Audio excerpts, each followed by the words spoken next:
안녕하세요. 안전한 투자로 편안한 노후 준비 중경투TV입니다. 네, 4월 6일 토요일입니다. 즐거운 주말 되시고요. 비트코인 67,900달러, 이더리움 3,300달러 행보, 리플, 도지, 솔라나, 알트코인도 큰 변동은 없습니다. 비트코인 도면서 50.4%로 하루 전보다 약간 더 올랐고 비트코인 강세 상승 추세는 유지가 되고 있고요. 다음 주 본격 금융주 블렐로 어닝 시작으로 JP모건, 넷플릭스, 테슬라, TSMC 실적 발표 시작이 됩니다. 연준이 금리 빠르게 내려야 된다. 빅테크들 불만을 있지만 여전히 실적 좋을 가능성은 높고요. 3월 마이크론 반도체 실적도 어닝 서프라이즈에 한국 삼성전자도 흑자 전환했다고 뉴스 많이 나오죠. 반도체 수요 가장 많은 빅테크들 매출이 잘 나오니까 삼성이나 마이크론도 실적이 좋았던 거고요. 4월 빅테크 실적 어닝 미스 나오기 쉽지 않고 코인도 이런 들뜬 분위기에 롱 포지션 청산만 아니면 7만 달러 직전 고점 넘길 가능성도 올라갑니다. 4월 5일 실업률 비농업 지수 발표가 되었고요. 실업률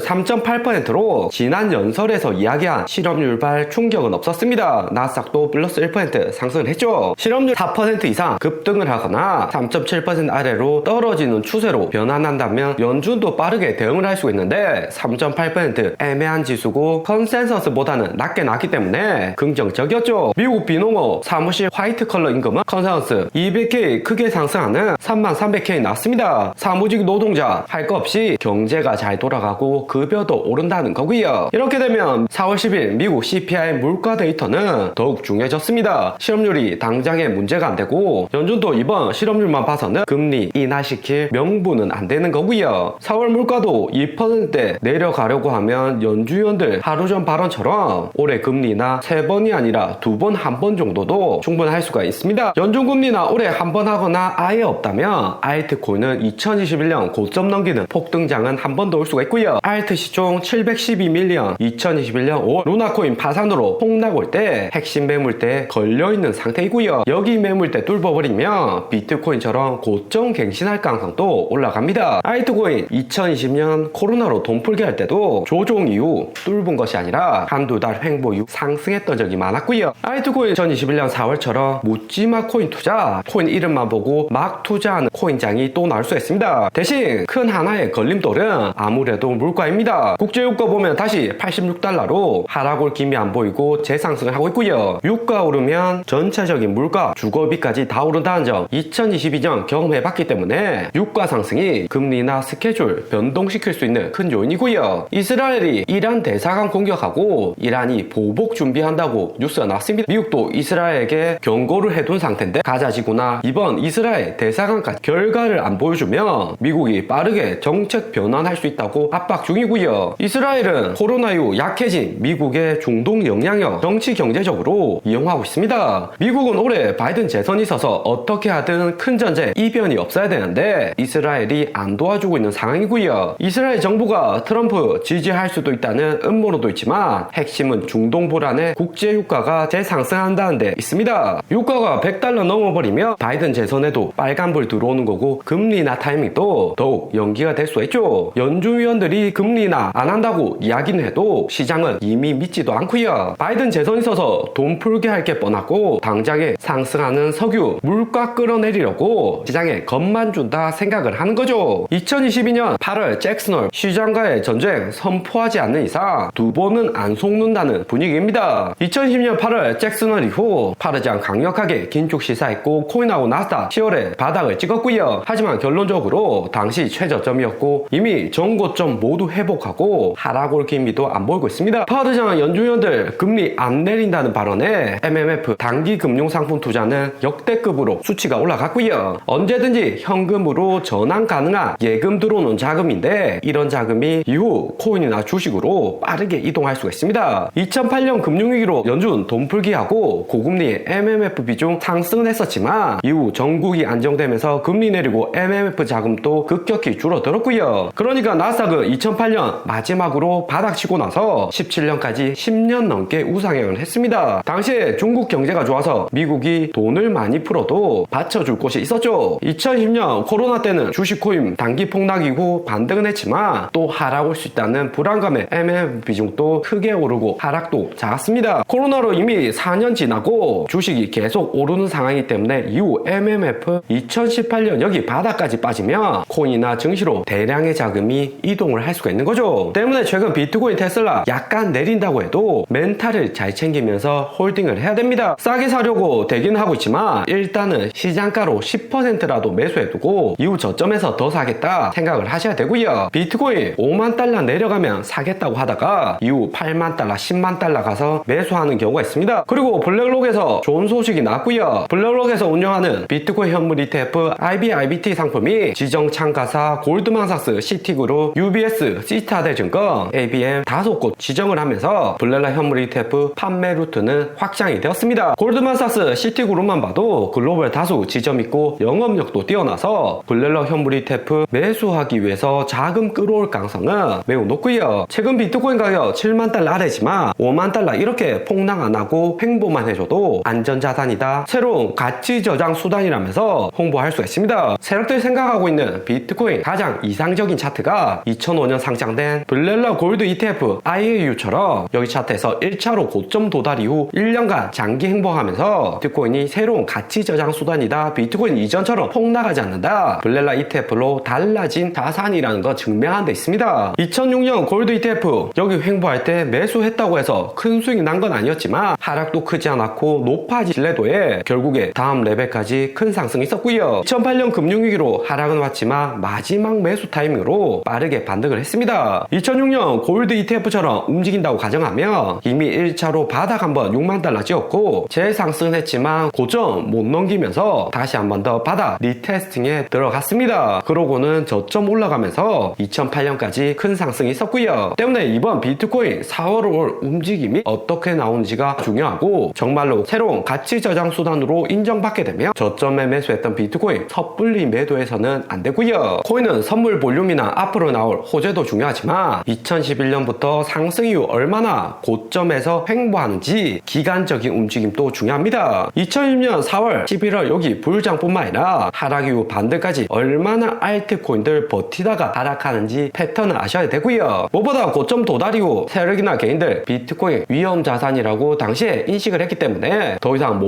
오른다 판단되면 매도로 이어집니다. 거기에 가격까지 내려가면 빠르게 추가 매도를 하는 거고요. 최대 3개월 정도는 상승 이후 횡보하다가 방향성 나오는 게 일반적이었고요. 대신 미국 세력들 SEC의 의도는 명확해졌고요. 비트코인 ETF 1차로 승인해줘서 코인 불장 만들어놨는데 버블 기대감 너무 커지면 이후 하락도 클 수 있기 때문에 이더리움 ETF 승인은 빠르게 안 시켜주고 있습니다. 2006년 블랙록 골드 ETF처럼 비트코인이 장기로 횡보하면 알트코인은 서서히 하락 오는 게 일반적이었고요. 하지만 이더리움은 스스로 호재도 만들어낼 수 있는 코인이고 ETF 승인도 8월, 10월 앞두고 있어서 이후 하락 온다면 이더리움 계열 코인들이 수익률 측면에서는 긍정적일 가능성이 높죠. 무작정 이더리움 480만원 시장가에 사라는 게 아니라 비트 행보에 이더 내려올 수 있고 타임 보는 게 필요한 겁니다. 비트코인 도미너스 50.4%로 상승하기 시작하는데 연준이 금리 인하 시작하면 비트코인 도미너스 더 오르면서 알트코인은 상대적으로 빠질 가능성이 2019년처럼 존재를 하는 거죠. 대신에 연준이 금리 3번 인하하면 19년처럼 알트코인, 비트코인도 나스닥 따라서 반등 올 가능성도 높아집니다. 비트코인 50% 홀딩하고 나머지 현금 들고 있다가 비트코인 많이 내리면 비트코인 위주로 매수를 하고 알트 하락폭이 더 크다면 알트 단타로 수익을 보시면 됩니다. 오늘의 영상은 여기까지입니다. 좀 더 디테일한 투자 정보가 필요하신 분들은 커뮤니티로도 자료가 공유되니까 멤버십 가입과 구독 부탁드립니다. 감사합니다.